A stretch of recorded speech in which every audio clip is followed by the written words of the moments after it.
Hello, this is Keith Cooks. I'm Keith, and today I'm going to show you a Spanish recipe, albondigas and salsa, meatballs in sauce.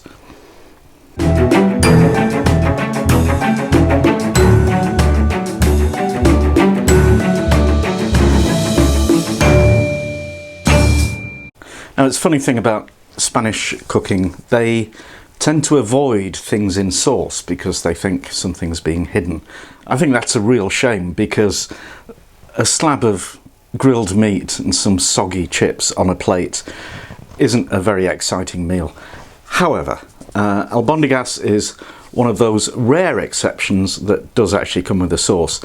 Now, when I was researching this, I found tons and tons and tons of recipes for Mexican albondigas in soup, which I've never had. I've never seen it here in Spain, and it looks like the Mexican ones actually have a little bit of spiciness to them, whereas the Spanish ones are completely bland. Anyway, let's do them. Okay, ingredients for the meatballs. I've got half a kilo of minced pork, I've got 1 egg, I've got some flour for coating the meatballs in, and I've got this concoction of 2 teaspoons of breadcrumbs soaked in 3 teaspoons of milk. Now, these are seasoned breadcrumbs. They've got garlic and parsley in them, which will give it a bit of flavour. You'll also need a pinch of salt, pinch of black pepper, and oil for frying. Right, ingredients for the sauce, quite simple. I've got about ½ litre of stock. This is my homemade beef stock, wibbly wobbly. You can use homemade chicken stock or you can use cubes, I don't care. A carrot, which we'll peel and thinly slice.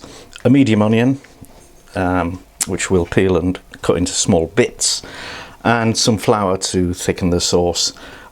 So first thing to do is get the sauce going, because it needs to cook for quite a while.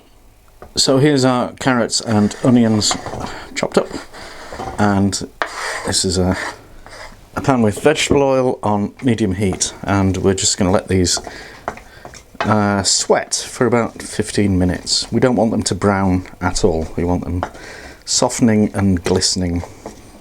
So while the onions and carrots are having a good old sweat, we'll start making the meatballs.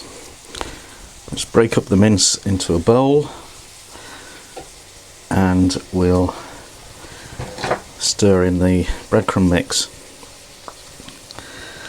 The point of this is it does actually make them lighter, so they don't feel and taste like solid balls of meat.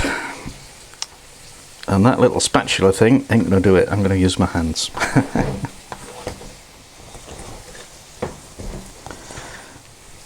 Let's get the breadcrumbs, the breadcrumb goop mixed evenly all the way through.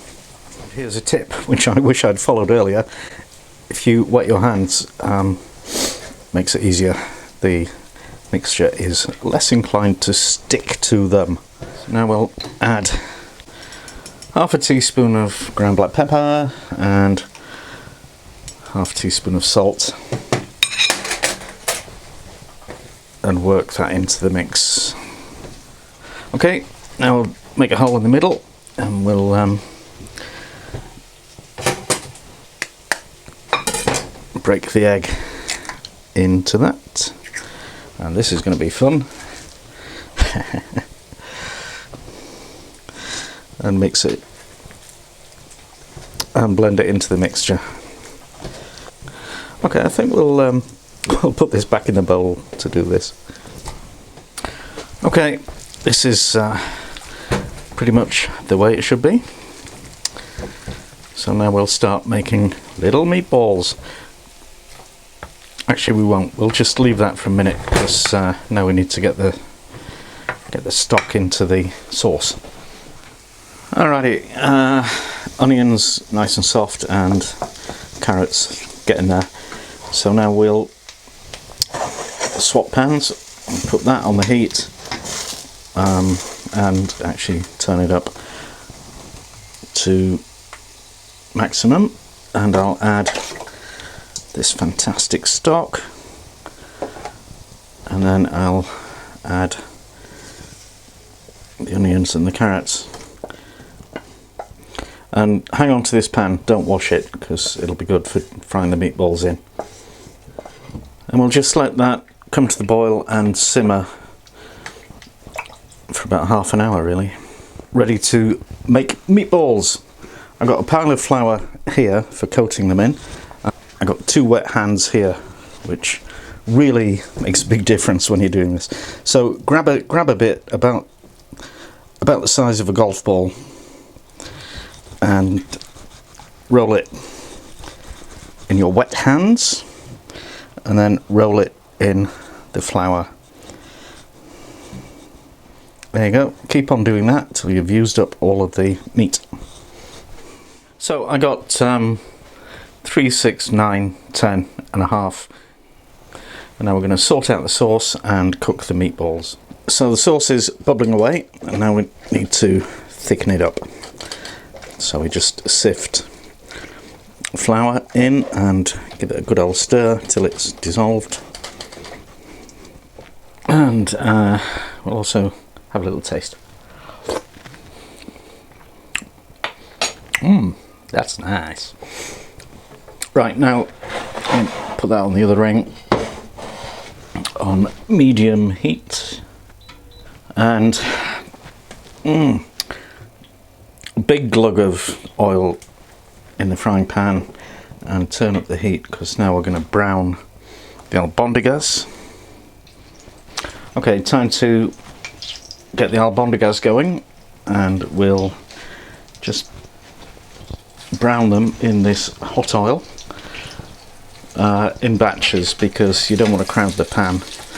You want to be able to give a bit of TLC, tender loving care, to each one. Make sure they don't stick and fall apart and anything else. These are looking pretty good, so I'm going to take them out of there and put them into the sauce, and then do the second batch. Now the second batch is done, and I've popped it in the other pan, and now I'm going to transfer everything into this large flat frying pan, and we'll let that simmer with the lid on for about 15 minutes, and then the albondigas will be cooked all the way through, which is a good thing because you don't want to eat raw pork. Okay, they've actually been simmering away for about half an hour and looking pretty good. I'm just going to check that little one. Yep, that's cooked through nicely. Okay, here's our albondigas. Nice bit of salsa.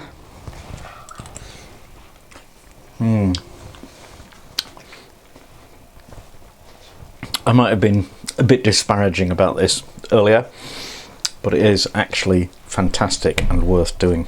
Great stuff.